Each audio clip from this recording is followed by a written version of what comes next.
তো আমাদের পঞ্চম অধ্যায় প্রোগ্রামিং ভাষা। প্রোগ্রামিং এবং প্রোগ্রামিং ভাষা জিনিসটা কি? যে প্রোগ্রামিং হলো এমন একটি প্রক্রিয়া যার মাধ্যমে কম্পিউটার বা যে কোনো ইলেকট্রনিক্স ডিভাইসকে নির্দিষ্ট নির্দেশাবলী দিয়ে কোনো কাজ করানো হয়। সহজ কথায় এটি হলো কি, কম্পিউটারকে দিয়ে নিজের ইচ্ছে মতো কাজ করানো হচ্ছে কৌশল একটা। অন্যদিকে প্রোগ্রামিং ভাষা হলো মানুষের বোধগম্য শব্দ ও চিহ্নের সমষ্টি, যা ব্যবহার করে কম্পিউটারকে নির্দেশ দেওয়া হয়। যেহেতু কম্পিউটার সরাসরি মানুষের ভাষা যেমন বাংলা বা ইংরেজি বুঝতে পারে না, তাই তাকে বোঝানোর জন্য বিশেষ এই ভাষাগুলো তৈরি করা হয়েছে। তো প্রোগ্রামিং ও প্রোগ্রামিং ভাষা সম্পর্কে আরও বিস্তারিত কথা বলা যাক। যে প্রোগ্রামিং আসলে কি?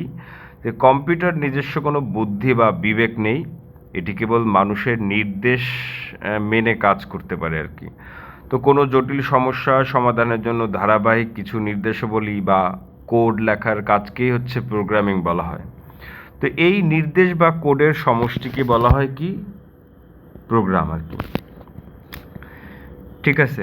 তো বিভিন্ন সফটওয়্যার, মোবাইল অ্যাপ, ওয়েবসাইট বা গেম তৈরির পিছনে প্রোগ্রামিং কি ব্যবহৃত হয়।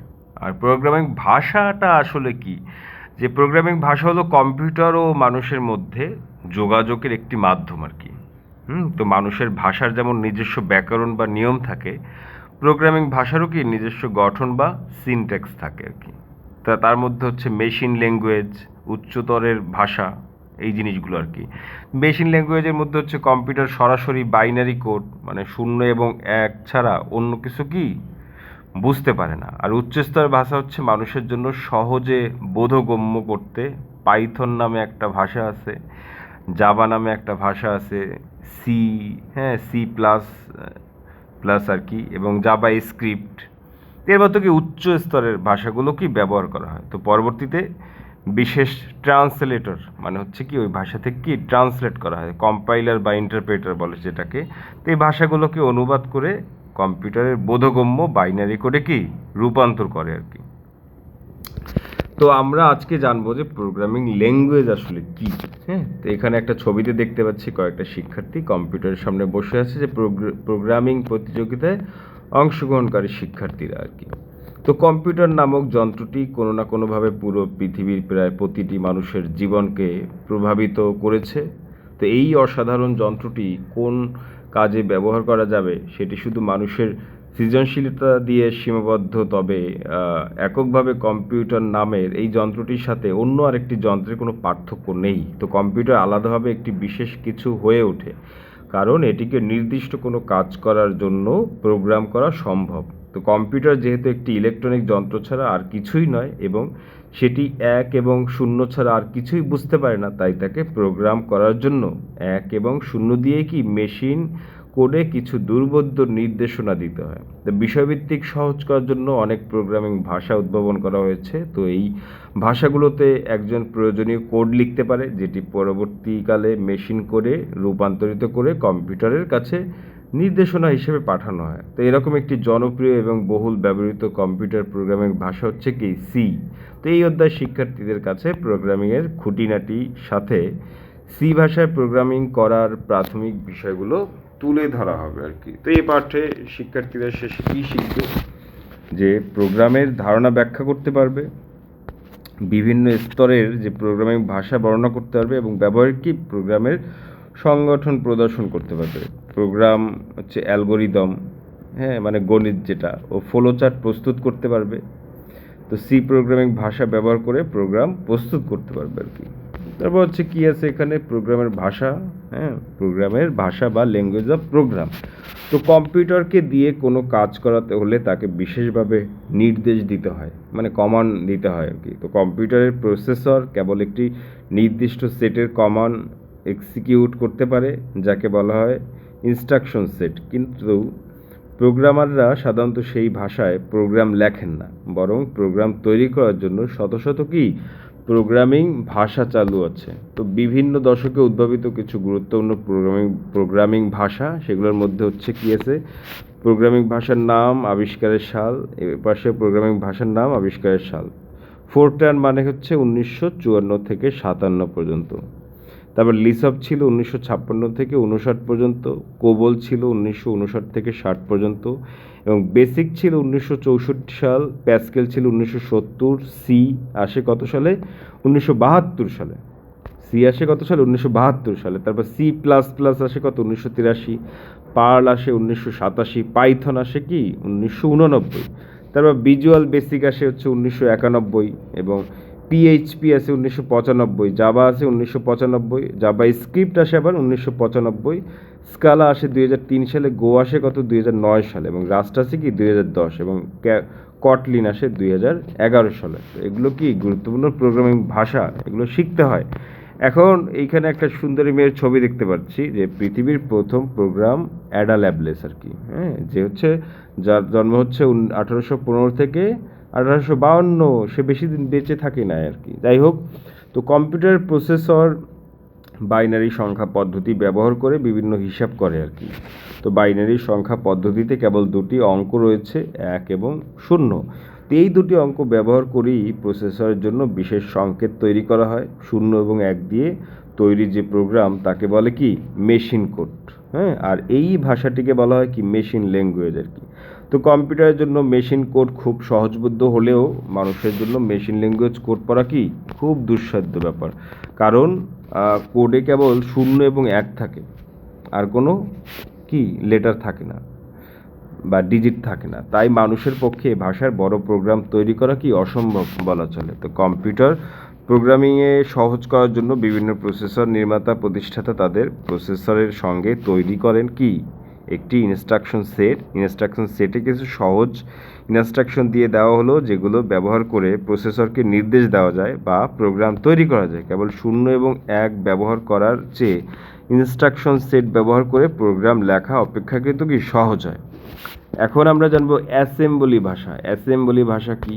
অ্যাসেম্বলি ভাষা যে প্রোগ্রামারদের জন্য প্রোগ্রাম লেখা সহজতর করার জন্য মেশিন ল্যাঙ্গুয়েজের পর তৈরি হলো কি? Assembly language. এটি একটি প্রোগ্রামিং ভাষা। তো মেশিন ল্যাঙ্গুয়েজের চেয়ে এই ভাষায় প্রোগ্রাম লেখা ও পড়া প্রোগ্রামারদের জন্য কি? সহজ।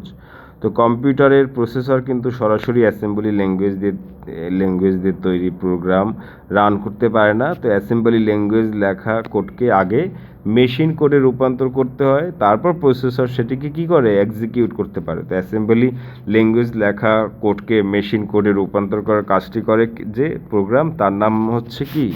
অ্যাসেম্বলার। তারপর হচ্ছে মধ্যম স্তরের ভাষা। মধ্যম স্তরের ভাষা কি? যে অ্যাসেম্বলি ল্যাঙ্গুয়েজ এবং উচ্চ স্তরের ভাষার মধ্যবর্তী ভাষাকে মধ্যম স্তরের ভাষা বলে। এটি কম্পিউটারের হার্ডওয়্যার ও প্রোগ্রামিংয়ের মাঝে একটি সেতুবন্ধন তৈরি করে দেয়। সি ল্যাঙ্গুয়েজের মাধ্যমে স্তরের সি ল্যাঙ্গুয়েজ মধ্যম স্তরের ভাষার একটি চমৎকার উদাহরণ, কারণ এটি দিয়ে যেমন একদিকে অপারেটিং সিস্টেমের মতন সিস্টেম প্রোগ্রামিং করা যায়, অন্যদিকে তেমনই কি দৈনন্দিন ব্যবহারের জন্য অ্যাপ্লিকেশন সফটওয়্যারও তৈরি করা যায় আর কি। হ্যাঁ, তারপর আছে উচ্চ স্তরের ভাষা। উচ্চ স্তরের ভাষা কি? উচ্চ স্তরের ভাষা হচ্ছে যে মেশিন ল্যাঙ্গুয়েজ ও অ্যাসেম্বলি ল্যাঙ্গুয়েজ হচ্ছে কি? লো লেভেল, মানে নিম্ন স্তরের ভাষা, লো লেভেল প্রোগ্রামিং ভাষা। তো অ্যাসেম্বলি ল্যাঙ্গুয়েজ প্রোগ্রামারদের জন্য আগের চেয়ে সহজ প্রোগ্রাম লেখার ব্যবস্থা করলেও এ ভাষায় বড় বড় প্রোগ্রাম লেখাটা অনেক কঠিন এবং সময় সাপেক্ষ। তো প্রোগ্রামিং ব্যবহার করে মানুষ যখন বিভিন্ন ধরনের সমস্যার সমাধান করতে লাগলো, তখন প্রয়োজন হলো এমন ধরনের প্রোগ্রামিং ভাষা যেসব ভাষার প্রোগ্রাম লেখা ও পড়া মানুষের জন্য কি অনেক বেশি সহজ হবে। তখন তৈরি হলো উচ্চ স্তরের প্রোগ্রামিং ভাষা, কেবল কোবল আর কি। হ্যাঁ, কোবল, ফোরট্রান এবং হচ্ছে সি ইত্যাদি কি প্রোগ্রামিং ভাষা আবিষ্কারের ফলে প্রোগ্রামিং ভাষা অনেকখানি বদলে গেল। এসব ভাষা ব্যবহার করে বিভিন্ন সমস্যা আগের থেকে অনেক দ্রুত প্রোগ্রাম লিখে সমাধান করা যেত। তাই এসব ভাষাকে উচ্চ স্তরের প্রোগ্রামিং ভাষা বলা হতো। তবে সময়ের সঙ্গে আরও নতুন নতুন প্রোগ্রামিং ভাষা তৈরি হলো, যেগুলো প্রোগ্রামিং ভাষাকে আরও কি সহজবোধ্য করলো, এবং এসব ভাষা ব্যবহার করে প্রোগ্রাম ডিজাইন করাও কি সহজ হলো। যেমন সি প্লাস প্লাস আর কি, জাভা, সি শার্প, হ্যাঁ, পিএইচপি, পাইথন ইত্যাদি কি বর্তমানে এগুলোর হাই লেভেল প্রোগ্রামিং ভাষা হিসেবে বিবেচনা করা হয় আর কি। তারপর হচ্ছে কি? হ্যাঁ, সি হচ্ছে কি? সি একটি সাধারণভাবে ব্যবহারের উপযোগী অত্যন্ত জনপ্রিয় প্রোগ্রামের ভাষা। 1972 সালে ডেনিস রিচি বেল বেল ল্যাবে এই ভাষাটি কি তৈরি করেন।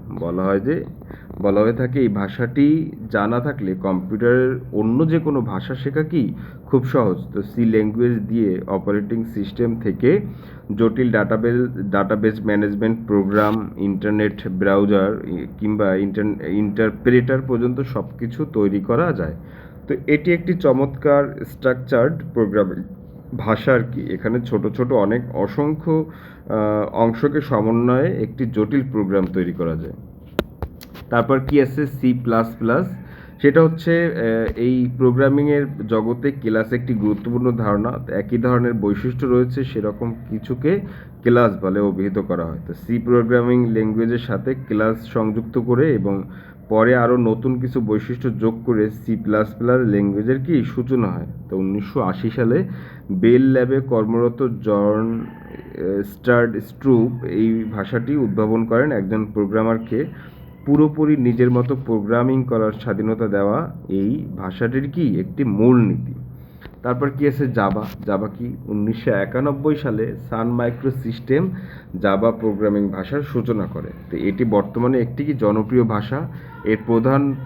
এর একটি প্রধান বৈশিষ্ট্য হচ্ছে এটি একটি প্ল্যাটফর্মে কম্পাইল করে নিলে জাভা ব্যবহার করে সেরকম অন্য যে কোনো প্ল্যাটফর্মে সরাসরি ব্যবহার করা যায়। যেমন WORA, ওরা মানে হচ্ছে কি রাইট ওয়ান্স এবং রান এনিহোয়ার। তো গুরুত্বপূর্ণ ওয়েব ব্রাউজারগুলো ওয়েব পেজের ভেতরে জাভা অ্যাপলেট চালু করার সক্ষমতা দেওয়ার কারণে এটি খুবই দ্রুত সবার কাছে জনপ্রিয় হয়ে ওঠে। এরপর কি পাইথন হচ্ছে গিডো বান রসাম একজন বিজ্ঞানী 1991 সালে পাইথন উদ্ভাবন করেন। এটি বর্তমানে সবচেয়ে জনপ্রিয় ভাষাগুলোর একটি এবং 2018 সালে এটি IEEE কর্তৃক সর্বশ্রেষ্ঠ প্রোগ্রামিং ভাষা হিসেবে স্বীকৃতি পেয়েছে। পাইথনের বৈশিষ্ট্য হচ্ছে এর অত্যন্ত সহজ এবং পাঠযোগ্য সিনট্যাক্স।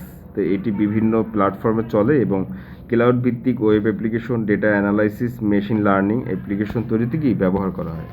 তারপর কি আছে চতুর্থ প্রজন্মের ভাষা কি মানে ফোর্থ জেনারেশন ল্যাঙ্গুয়েজ মানে 4G প্রোগ্রামিংকে মানুষের জন্য আরও সহজ করার প্রচেষ্টা অব্যাহত থাকে এবং যার ফলে এমন প্রোগ্রামিং ভাষা তৈরি হয় যেগুলো মানুষের ভাষার কিছুটা কি কাছাকাছি। এসব প্রোগ্রামিং ভাষাকে বলা হয় চতুর্থ প্রজন্মের ভাষা বা 4GL। ডেটাবেজ অধ্যায়ে যে SQL ভাষা দেখানো হয়েছে সেটি হচ্ছে কি 4GL ভাষা। এছাড়া যখন নানা ধরনের সফটওয়্যার টুলে গ্রাফিক্যাল ইন্টারফেস ব্যবহার করা হয়, একটি মেনু কিংবা বাটনে চাপ দিয়ে কিছু করে ফেলা যায়, তার পিছনে চতুর্থ প্রজন্মের ভাষাকে কি অবদান আছে বলে বিবেচনা করা হয় আর কি। তারপর কি আছে অনুবাদক প্রোগ্রামার কি মানে ট্রান্সলেট করে আর কি ভাষা। তো বর্তমানে হাজারখানেক প্রোগ্রামিং ভাষা প্রচলিত, যদিও সব ভাষা সমানভাবে জনপ্রিয় নয়।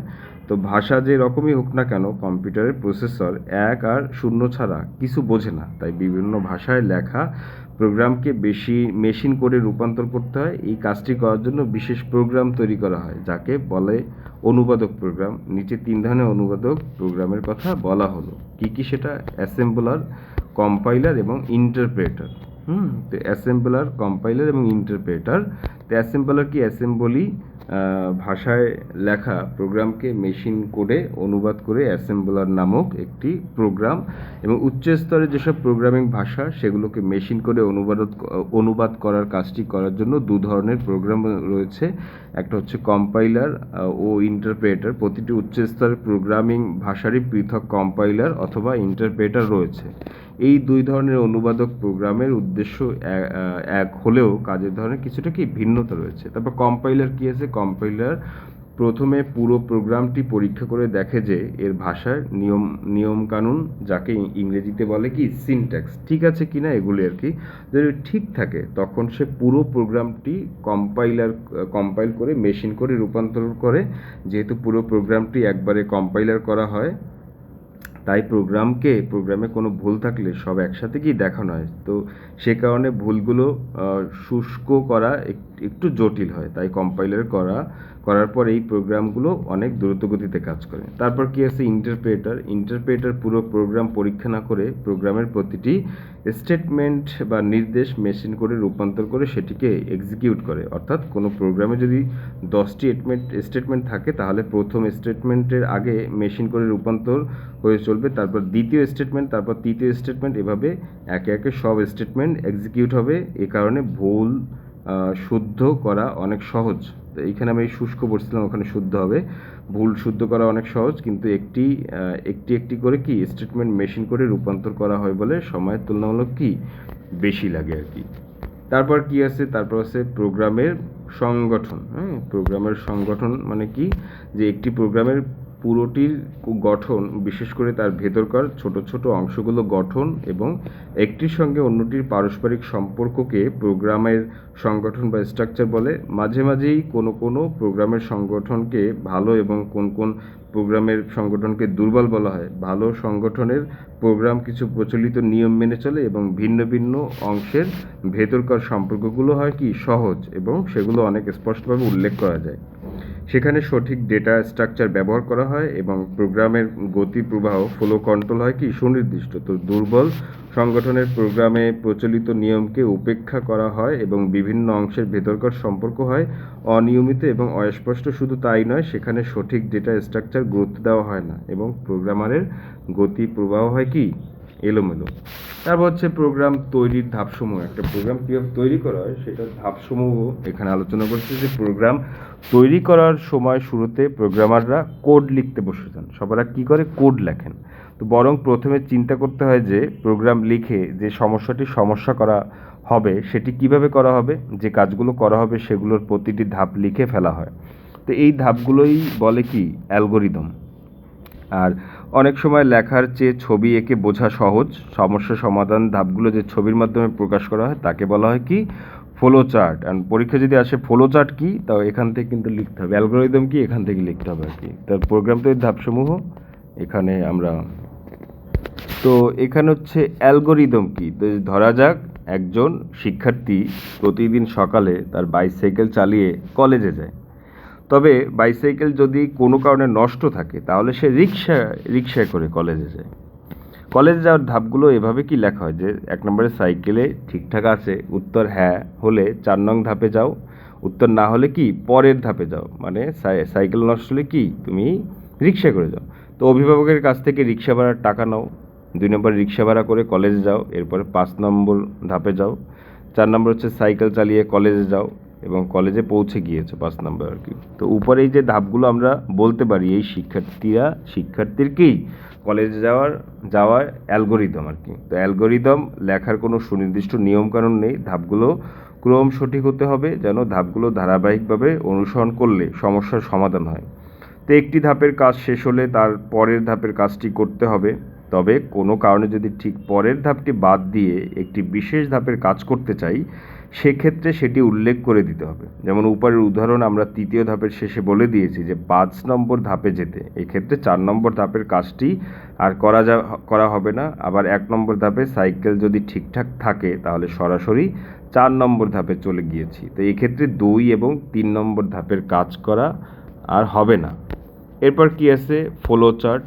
হ্যাঁ, ফ্লো চার্টটা কি, যে ফ্লো চার্ট তৈরির কিছু নিয়ম আছে। বিভিন্ন ধরনের নির্দেশে বোঝানোর জন্য বিভিন্ন ধরনের কি চিহ্ন ব্যবহার করা হয়। এরকমের কিছু প্রাথমিক চিহ্ন, এগুলো একদম মুখস্থ করতে হবে। যে শুরুর চিহ্নটা হচ্ছে এটা দিয়ে, শুরু এবং শেষ চিহ্নটা এইটা দিয়ে হয়। ইনপুট এবং আউটপুট যদি হয় তাহলে এটা দিয়ে, এবং প্রসেস যদি চলে আর কি এইটা দিয়ে, এবং কানেক্টর বা একাধিক ফ্লো একসঙ্গে যদি যুক্ত থাকে তাহলে এটা দিয়ে, এবং কন্ডিশন বা শর্ত হচ্ছে এই যে এইটা দিয়ে আর কি। তারপর নিচে আছে কি এছাড়া বিভিন্ন অ্যারো চিহ্ন, এই যে তীর চিহ্নের মতন চিহ্ন দিয়ে কি নির্দেশ করা হয়েছে আর কি। তো এই চিত্রে ফ্লো চার্টের কি বিভিন্ন চিহ্ন আর কি। এইটা সবার আগে হচ্ছে মুখস্থ করে ফেলতে হবে ছবি এঁকে।